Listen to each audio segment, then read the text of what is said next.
Iraqi freedom.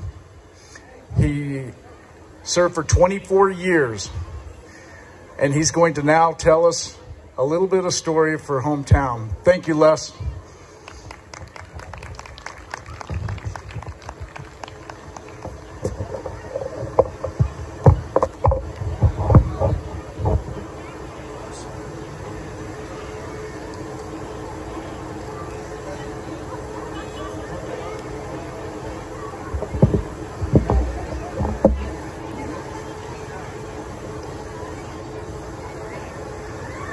Good evening, ladies and gentlemen. I am Staff Sergeant Les Patterson, retired with the Utah Army National Guard. Welcome to Hyde Park Hometown Days. Hyde Park is a town to come home to. We come here together on this time of year when we celebrate Pioneer Day to come home to our hometown. Some of us have grown up here. Some of us have recently moved here. And yet, there's a feeling of being at home, a feeling of having a place to call home. Well, that's how Hyde Park came to be. The Mormon pioneers started their arduous journey to find a place to call home clear back in the early 1800s. Their trek took them from New York to Ohio to Missouri, finally to Nauvoo, Illinois. This city that they built out of a swamp. But their city beautiful, as they called it, wasn't to remain their home for a long time. As the persecutions continued, they knew they had to find another place. So during the winter of 1846 to 1847, they fled Nauvoo and they set up a temporary place to call home on the banks of the Missouri River. A place we now know as winter quarters. And from winter quarters, the following spring and summer, they started their journey of what's become known as the Mormon Pioneer Movement. They took that trek across country. Some of them came in wagons, some of them came by hand carts. Many of them literally walked that entire journey, all in that search to be able to find a place to call home. It's easy for us today to look at this beautiful ground, this beautiful valley that we get to live in and feel at home. Well, that's what they felt when they first came here, though it looked nothing like what we have today. It was a place to settle their roots, to build up their homes, and even if their home was a dugout in the side of a hill, they had found a place to be able to call home. This morning, when we had our flag raising ceremony, Beverly, sorry, I can't remember her last name right now, but Beverly shared some incredible stories of the early pioneers and how they came here and they established those roots and they started to plant their trees and plant the crops, all in an effort to be able to find a place to call home. Another one of those early pioneers was my second great-grandmother. Though she didn't end up in Cache Valley, she ended up in a place called Sanpete Valley down in central Utah.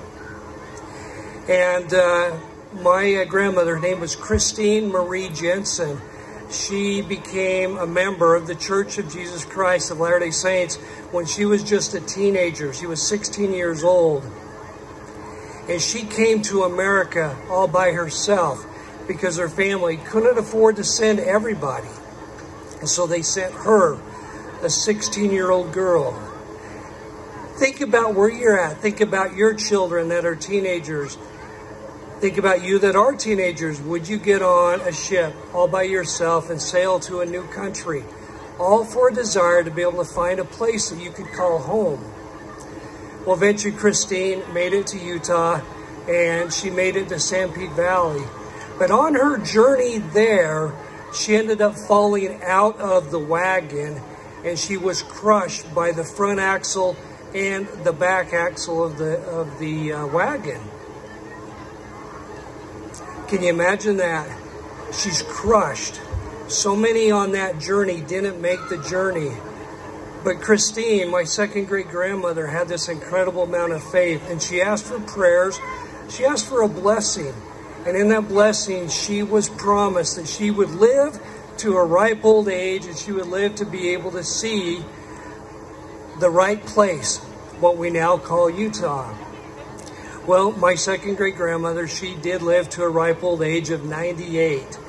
And in that journey of life, she ended up having 12 children, 58 grandchildren, and I think it was 56 great-grandchildren, and 2 great-great-grandchildren by the time that she passed away at the age of 98.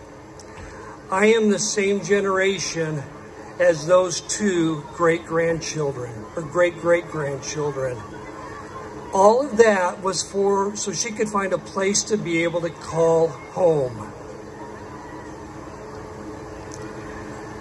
There's 2 other people we'd like to talk about tonight. 2 other men that put on a uniform similar to mine, all in a journey to be able to protect a place that we call home. Michael Allred and Ron Wood. Michael Allred grew up here in Hyde Park, just down the street a little bit. He's the son of Brett and Zell Allred. When Michael graduated from Skyview High School, he headed right into the Marines, and it wasn't long before he was engaged in his combat training, learning what it meant to be a Marine, learning what it meant to fight for a country. Soon he was in Iraq. His first tour in Iraq, Michael was wounded. He received a Purple Heart. I've read the letter that his company commander wrote to his parents at the time that happened. After Michael was wounded, his company commander said Michael continued to lead. He continued to take care of the other Marines that he was serving with to make sure that they were all right. Second tour to Iraq, Michael didn't come home. September 6, 2004, Michael was killed in combat operations in Iraq. Ron Wood was a friend of mine that I deployed to Iraq with. We were the Utah National Guard unit based out of Logan and Brigham City. We were Bravo Battery, the 148 Field Artillery. We sometimes had the nickname the Boys of Bravo Battery. And out here in the crowd tonight, there's at least one other of our unit here with us tonight. One other who walked that day and walked that journey of defending the freedom so that we can have a place that we call home. Well, 17 years ago today, a routine mission went bad. Ron and his team of men were out on a special assignment, and they've been away from our home base for a time period. That year it was a Saturday, July 16th of 2005, just like it is this year. They had a rare time off, and they came back to the home base, a chance to check their mail, do their laundry, get a shower, which tended to always be cold, and to check in with their families with email and maybe a phone call home. Well, on the way back, after they had done all that, on the way back to their mission area, their convoy was attacked. I was in the operations center that day, and over our secure radios, the message came through that the convoy that we had just sent out had been attacked. I was with Ron just a half hour prior to this happening. Ron and I had a chance to visit, say hello, and then he was off to do his job. None of us knew that would be the last time that we'd spend with Ron. That massive roadside bomb went off, and Ron finished his journey.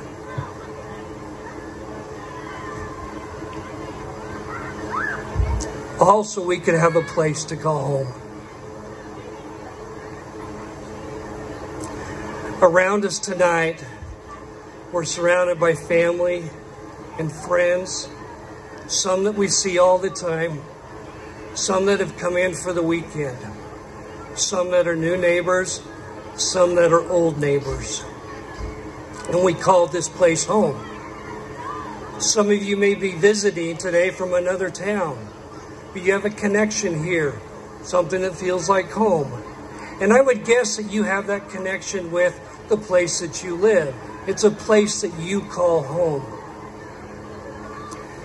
Well, tonight and today, it's our opportunity to remember the legacy that the Mormon pioneers created for us to be able to have this beautiful Cache Valley, this beautiful Hyde Park for us to be able to call home. It's our opportunity to remember our ancestors. Like I remember my second great-grandmother, Christina Marie Jensen. It's our opportunity to remember them and remember the path that they paved forward for us. And to recognize that we are paving the path for those to follow after us.